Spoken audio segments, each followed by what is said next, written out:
नमस्कार दोस्तों, आप सभी का स्टॉक इजी में स्वागत है। दोस्तों, आपने काफी बार सुना होगा रेड फ्लैग है इस कंपनी में, ये रेड फ्लैग वो है, इग्नोर मत करो ये वो।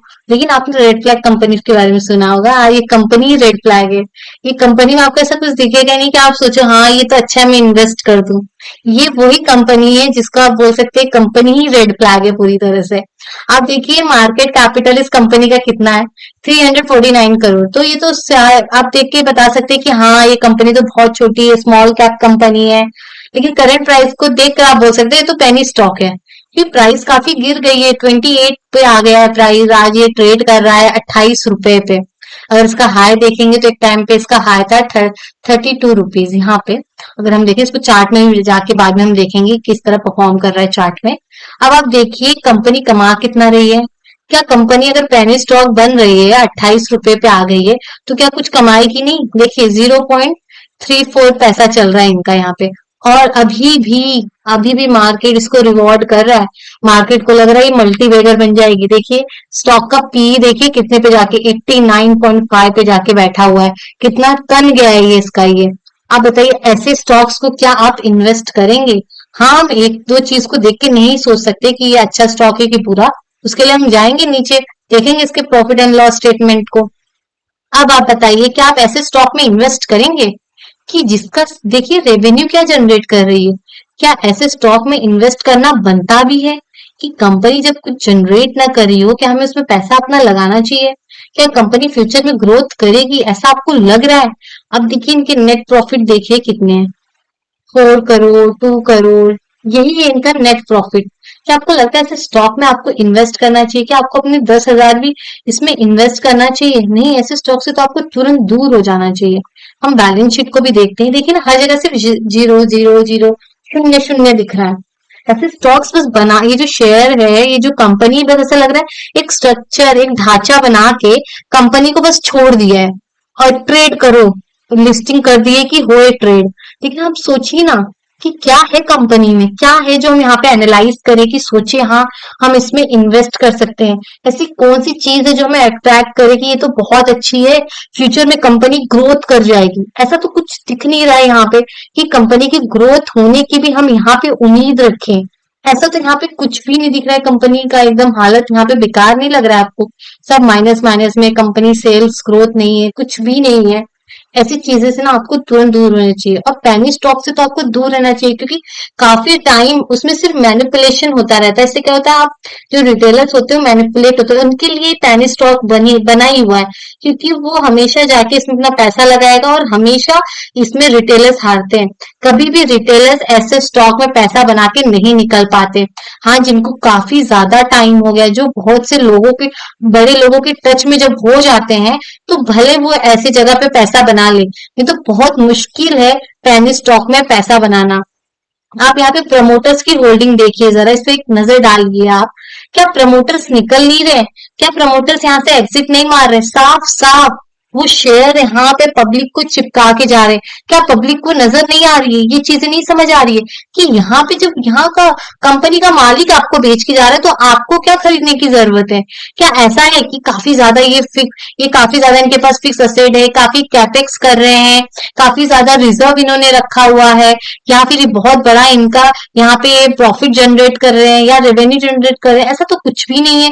कंपनी तो ऐसा कुछ नहीं कर रही जो कि आप खुशी खुशी ये चीजें एक्सेप्ट करें। नहीं, यहाँ पे प्रमोटर्स ही आपको बता रहे कि भाई ये कंपनी में कुछ नहीं है, हम तो जा रहे हैं। वो देखो आपको यहाँ पे एकदम इजिली सारा शेयर चिपका के भाग रहे हैं। आगे भी देखना ये ना जीरो हो जाएगा, प्रमोटर्स चले जाएंगे, इसको तो पब्लिक ही चलाएंगे। देखिए 66.27% यहाँ पे पब्लिक ने ले रखा है। ऐसे स्टॉक्स में से आपको दूर रहना चाहिए, बिल्कुल इसमें इन्वेस्ट आपको नहीं करना चाहिए जिसमें कुछ भी न दिखे कि कंपनी क्या बिजनेस कर रही है, क्या चल रहा है, क्या कंपनी कैपेक्स के बारे में सोच रही है, मैनेजमेंट के यहाँ पे क्या व्यूज है। ये सब जब न मिले ना आपको, कंपनी में जब न समझ में आए, जब कंपनी के मूड्स को आप न समझ पाओ ना, तो स्टॉक से आपको तुरंत दूर हो जाना चाहिए। क्योंकि जब आप कंपनी नहीं समझ पा रहे हो तो कैसे आप उसमें इन्वेस्ट करो, कैसे आप अपने यहाँ पे डिसीजन मेकिंग करना आपके लिए ना बहुत मुश्किल हो जाएगा। जब आप कंपनी नहीं समझ पाते ना, आप डिसीजन नहीं ले पाएंगे क्या ये सही टाइम है यहाँ से एग्जिट लेने का, क्या ये सही टाइम है इसमें एंट्री लेने का। ये सारी चीजें ना आपके लिए काफी ज्यादा यहाँ पे मुश्किलें पैदा करती हैं, इसलिए ऐसे स्टॉक से आपको तुरंत यहाँ से दूर हो जाना चाहिए। हम इसके चार्ट पे भी थोड़ा जाएंगे, देखेंगे कि चार्ट में क्या चल रहा है यहाँ पर, क्योंकि चार्ट भी जो है वो भी हमें पिक्चर बताता है कि फंडामेंटल्स में क्या हो रहा है और टेक्निकल हमें क्या करने बोल रहा है। अब देखें कंपनी अपने हाई के पास आ गई, ये देखिए यहाँ पे एक हाई कंपनी ने बनाया, ये यहाँ पे इसने हाई बनाया, इसके तो रिटर्न नीचे आ गया। देखो रिटर्न नीचे अब ऊपर गया, यहाँ पे उसने हाई बनाया है, मतलब यहाँ पे डबल टॉप बनाया और रिटर्न नीचे आ गया और वापस वही हाई के पास गया हुआ है। मतलब यहाँ पे ट्रिपल टॉप बन के नीचे आने की पूरी पूरी उम्मीद दिख रही है, क्योंकि आना भी चाहिए ना, कंपनी के अंदर तो कुछ भी नहीं है, तो इसका ऊपर जाना भी तो नहीं बनता है कि हाँ कंपनी काफी अच्छा परफॉर्म करी। अब तो यहाँ पे ये जो रेसिस्टेंस है ना, ये ब्रेक ही कर देगी, ऐसा भी तो नहीं है कि कंपनी ब्रेक कर रही है। हाँ यहाँ पे जो ट्रेडर्स है वो ऐसे स्टॉक्स ले सकते हैं, क्या रेसिस्टेंस ब्रेक हुआ हाई वॉल्यूम के लिए, और वॉल्यूम के साथ हम एक दो वीक रुकेंगे, प्रॉफिट लेके निकल जाएंगे, क्योंकि उसके बाद तो शेयर्स गिरना फिक्स ही हो जाते हैं। तो जब कंपनी में कुछ नहीं है ना, तो ये प्राइस ऊपर जा नहीं सकते। इतना आप याद रखिए, ऐसे स्टॉक्स का ऊपर जाना बहुत मुश्किल होता है। इसलिए कहते हैं कि जब फंडामेंटल्स अच्छे नहीं है, तो ऐसे स्टॉक्स को आप इग्नोर करिए। हमेशा आप क्वालिटी, अगर आप समझ लीजिए मार्केट में नए हैं, आप नहीं समझ पा रहे हैं हम क्या करें, तो आप जाइए क्वालिटी स्टॉक्स को देखिए, जो ब्लू चिप स्टॉक्स में उसमें पैसा डालिए। आप उसके रेवेन्यू को देखिए कि कंपनी क्या रेवेन्यू जनरेट कर रही है, कितना यहाँ पे उसका EBITDA मार्जिन है, क्या कंपनी जो लोन है यानी कि उसको इंटरेस्ट कितना बढ़ रहा है, कहीं एक साथ तो इंटरेस्ट में इधर हाइक तो नहीं आ गया, बहुत ज्यादा इंटरेस्ट तो नहीं बढ़े, क्यों बढ़ गया, क्या कंपनी ने लोन लिया है। कंपनी ने अगर लोन लिया है, बोरोइंग की है, तो कहाँ किया, उसने कहाँ इन्वेस्ट किया, क्या फिक्स असेट में इन्वेस्ट किया, कैपेक्स किया, क्या कर रही है कंपनी, अपने बोरोइंग्स का क्या कर रही है, कंपनी की इन्वेंटरीज कितनी पड़ी है उनके पास, उनके ट्रेड रिसीवेबल कितना है, यानी कि गल्ले जितना यहाँ पे उन्होंने रेवेन्यू दिखाया है, इसमें से कितना परसेंट अभी कितना पैसा आना बाकी है, वो चीज ट्रेड रिसीवेबल हमको बताता है। फिर आप देखिए क्या वो जो पैसा वहां पे प्रॉफिट दिखा रही है, क्या वो यहाँ पे कैश में कन्वर्ट कर पा रही है या नहीं। ये सारी चीज देखिए, क्या कंपनी जो माल यहाँ पे बेच रही है उसको कितने दिन में पैसा मिल रहा है, ये बहुत इंपॉर्टेंट है। पता चला उसने माल बेच दिया लेकिन बहुत लेट उसको पैसा मिल रहा है, तो इससे क्या होता है, कंपनी का पैसा फंस जाता है बहुत लॉन्ग टर्म के लिए, और ये सारी चीजें कंपनी को यहाँ फाइनेंशियल स्ट्रेस में डाल सकती है।